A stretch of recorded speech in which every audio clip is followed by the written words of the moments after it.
Hello everyone. In this example, you will learn to generate the multiplication table of a number entered by the user.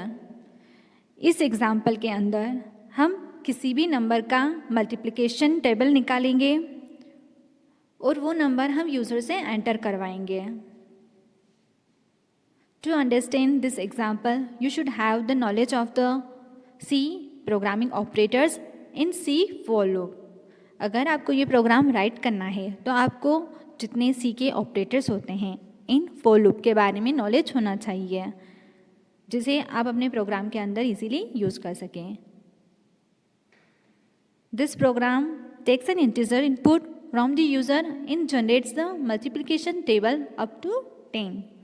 ये जो programme हमने right किया है ये user से किसी भी नंबर को क्या करेगा एज ए इनपुट एक्सेप्ट करेगा और उस नंबर की 10th क्या करेगा टेबल को प्रिंट कर देगा. सबसे फर्स्ट हमने इस प्रोग्राम के अंदर हेडर फाइल को इंक्लूड किया है, देन मैन मेथड दी है, देन हमने वेरिएबल को डिक्लेयर किया है. हमें अपने प्रोग्राम के अंदर दो वेरिएबल की नीड थी तो हमने यहाँ पर इंट आई नाम से दो वेरिएबल डिक्लेयर कर दिए हैं जिनका डेटा टाइप हमने रखा है इंटीजर. अब नेक्स्ट हमें यूज़र से क्या करना है, यूज़र से एक इनपुट एंटर करवाना है. तो हम एक सबसे पहले स्टेटमेंट को स्क्रीन पर प्रिंट करवाएंगे प्रिंट एफ मेथड के थ्रू. यहाँ हमने दिया प्रिंट एफ, देन हमने डबल कोट के अंदर एक स्ट्रिंग को प्रिंट करवाया एंटर एन इंटीजर. ये स्टेटमेंट जो है वो हमारी स्क्रीन पर डिस्प्ले हो जाएगा. देन यूज़र इसे रीड करने के बाद क्या करेगा, एक इंटीजर नंबर को एंटर करेगा. जैसे ही वो यूज़र किसी इंटीजर नंबर को एंटर करता है, सपोज यूज़र ने एंटर किया 7, तो ये 7 क्या होगा, ये जो n नाम का वेरिएबल है उसके एड्रेस पर जाकर स्टोर हो जाएगा. देन हमने अप्लाई किया है फॉर लूप को जिसके थ्रू हम क्या करेंगे टेबल को प्रिंट करवाएंगे. लॉजिक को किस तरह से राइट किया है उसे आप केयरफुली देखिएगा. सबसे पहले हमने अप्लाई कर दिया फॉर लूप. फॉर के अंदर हम 3 स्टेटमेंट यूज़ करते हैं. आप जानते होंगे अगर आपने फॉर लूप पढ़ा है, सबसे फर्स्ट स्टेटमेंट होता है हमारा इनिशियलाइजेशन स्टेटमेंट, सेकंड होता है हमारा कंडीशन स्टेटमेंट, थर्ड होता है इंक्रीमेंट एंड डिक्रीमेंट स्टेटमेंट. यहाँ हमने वैल्यू को इनिशियलाइज किया है, जो हमारा आई नाम का वेरिएबल है उसे 1 वैल्यू से इनिशियलाइज किया है. Then end of this statement, second statement में हमने कंडीशन अप्लाई की है I less than is equals to 10. हमें लूप को कब तक चलाना है, जब तक वो 10 तक क्या ना कर दे, 1 से लेकर वो क्या करें टेबल को प्रिंट करना स्टार्ट करें, देन 10 पर आकर क्या हो जाए स्टॉप हो जाए.